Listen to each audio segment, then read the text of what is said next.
Saudara-saudara, tetapi memang prinsip kebangsaan ini ada bahayanya. Bahayanya ialah mungkin orang meruncingkan nasionalisme menjadi chauvinisme, sehingga berfaham Indonesia überaus. Inilah bahayanya. Kita cinta tanah air yang satu, merasa berbangsa yang satu, mempunyai bahasa yang satu.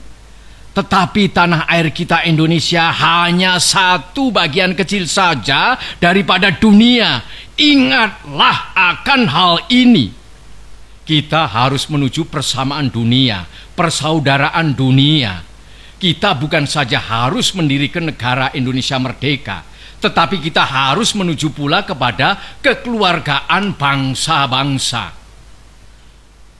Justru inilah prinsip saya yang kedua. Inilah filosofis prinsip yang nomor 2 yang saya usulkan kepada tuan-tuan, yang boleh saya namakan internasionalisme. Internasionalisme tidak dapat hidup subur kalau tidak berakar di dalam buminya nasionalisme. Nasionalisme tidak dapat hidup subur kalau tidak hidup dalam taman sarinya internasionalisme. Jadi dua hal ini, saudara-saudara, prinsip 1 dan prinsip 2, yang pertama-tama saya usulkan kepada tuan-tuan sekalian adalah bergandengan erat satu sama lain. Kemudian apakah dasar yang ketiga?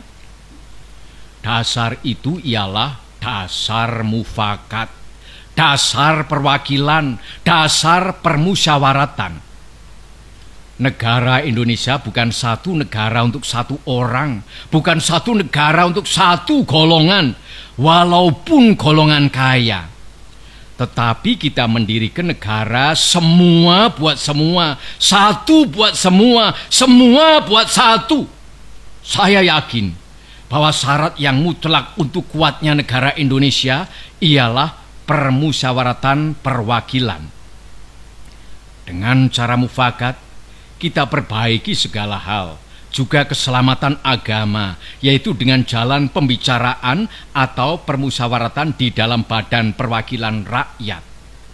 Apa-apa yang belum memuaskan, kita bicarakan di dalam permusyawaratan.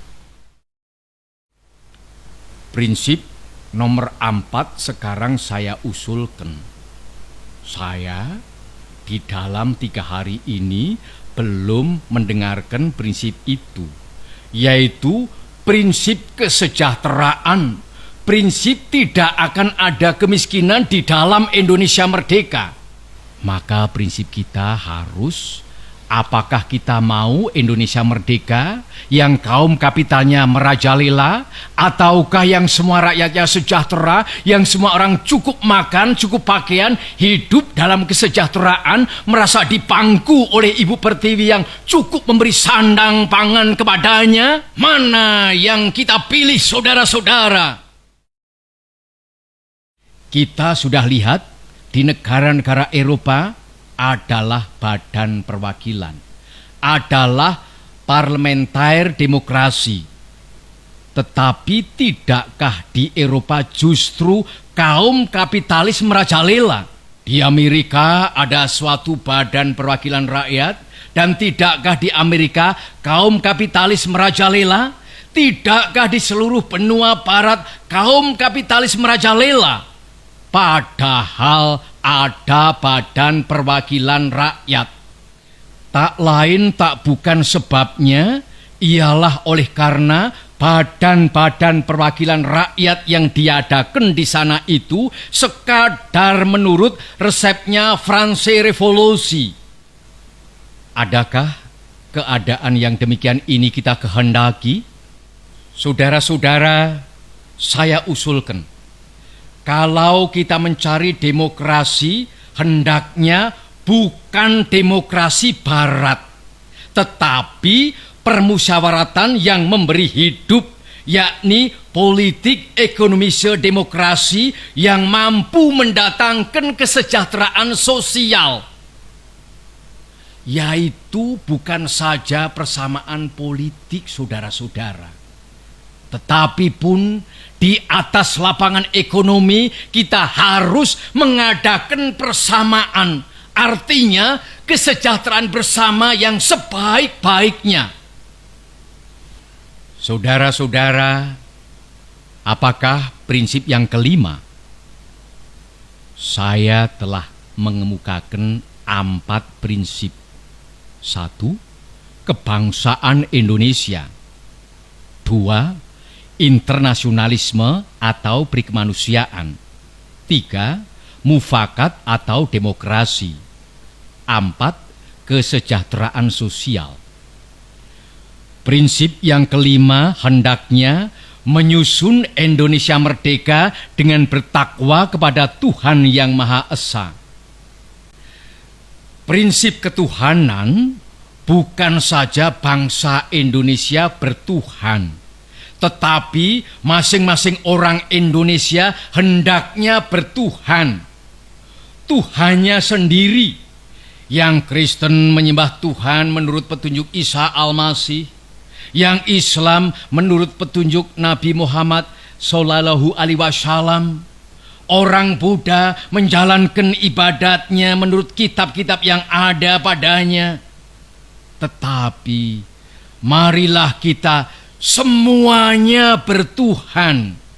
Hendaknya negara Indonesia ialah negara yang tiap-tiap orangnya dapat menyembah Tuhannya dengan cara yang leluasa. Segenap rakyat hendaknya bertuhan secara kebudayaan, yakni dengan tiada egoisme agama. Dan hendaknya negara Indonesia satu negara yang bertuhan. Marilah kita amalkan, jalankan agama baik Islam maupun Kristen dengan cara yang berkeadaban. Apakah cara yang berkeadaban itu? Ialah hormat menghormati satu sama lain.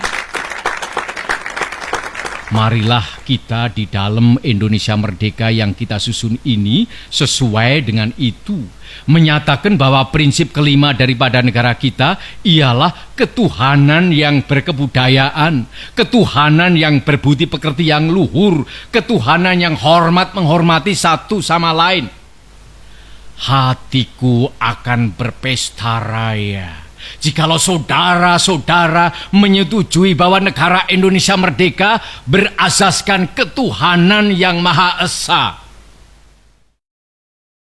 Saudara-saudara, dasar-dasar negara telah saya usulkan. 5 bilangannya.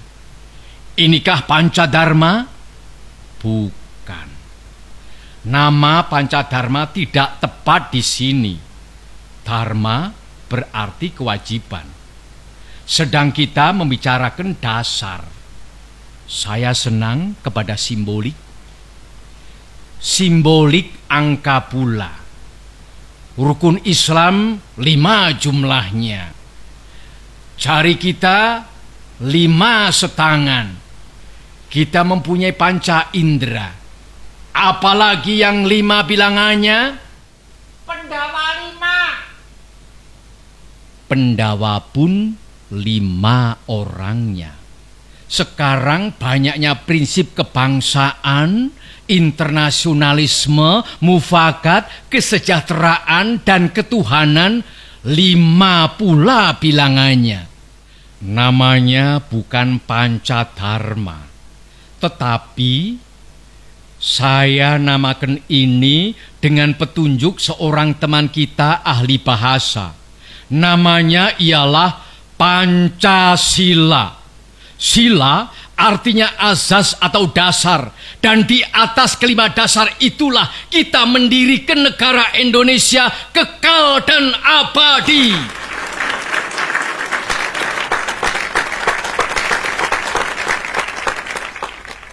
Atau barangkali ada saudara-saudara yang tidak suka akan bilangan 5 itu?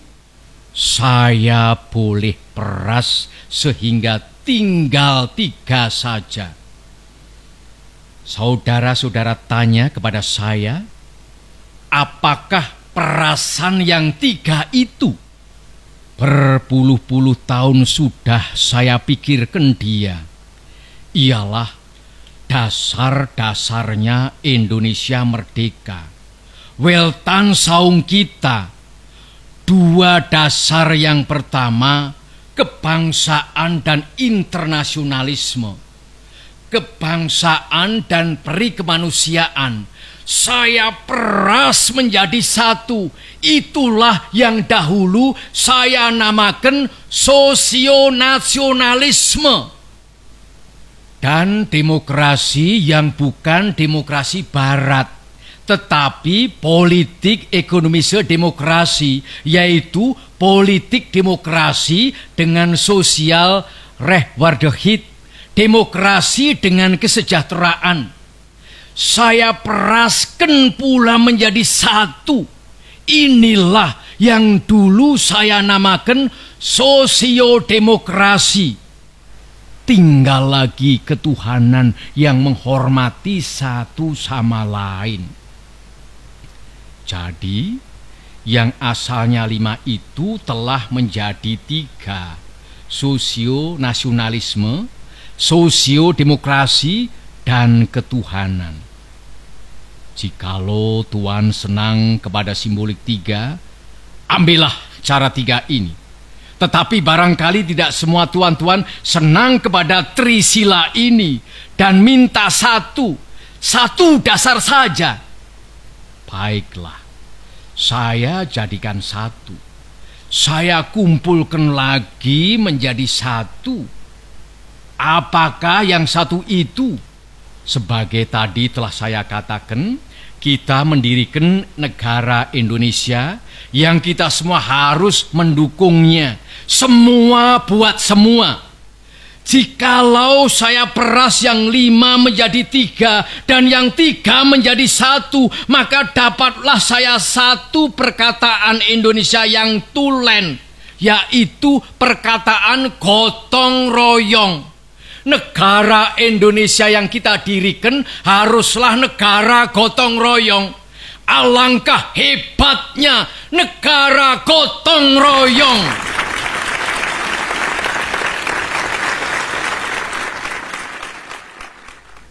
Marilah kita menyelesaikan karya, gawe, pekerjaan, amal ini bersama-sama.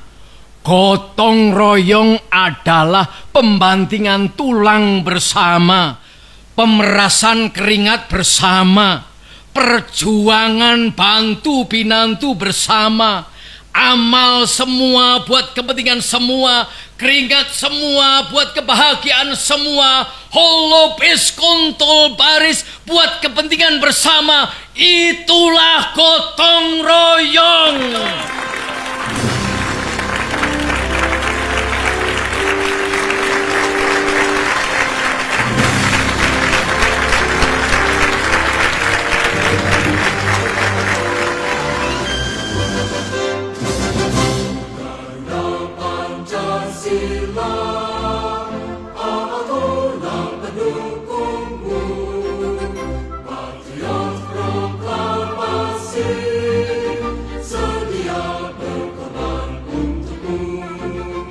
Pancasila dasar negara.